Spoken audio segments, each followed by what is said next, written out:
Merhaba arkadaşlar, Evde Hobi ailesi. Herkese merhaba, hayırlı cumalar. Görmüş olduğunuz gibi aslı hırkanın yapımına devam ediyorum.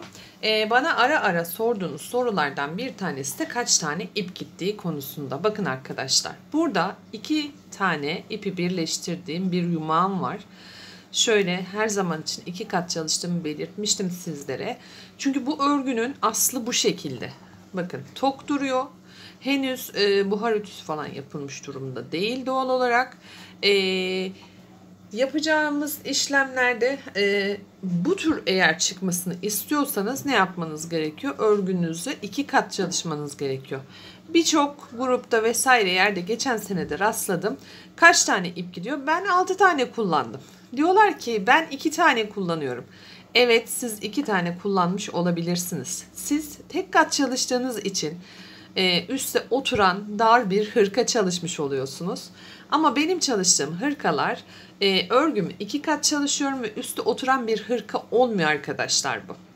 Gerçekten modelimin üstünde de sizler de görsellerini görmüşsünüzdür muhakkak. Üste oturan yapışan bir hırka değil.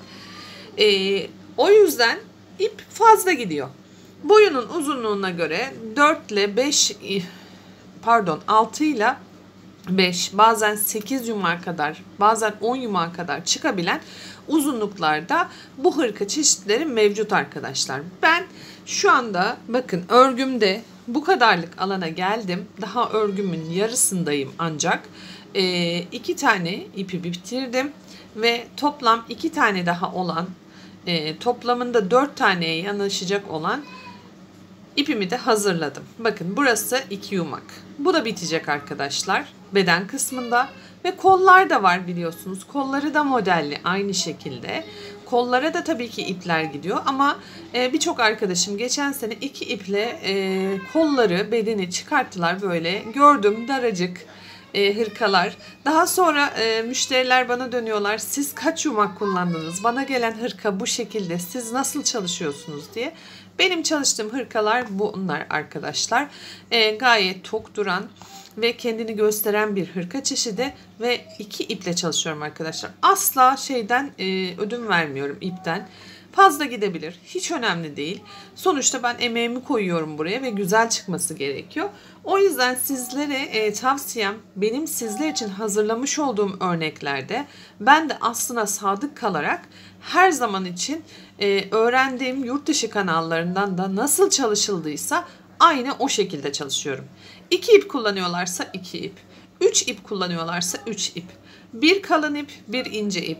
Hiç fark etmiyor. Nasıl başladıysam öyle gidiyor. Çünkü modellerin aslında siz gelişini ve görselini o şekilde gördüğünüzden dolayı tek iple çalıştığınız zaman nasıl çıktığını, çift iple çalışıldığında nasıl çıktığının arasındaki farkı anlamanız gerekiyor.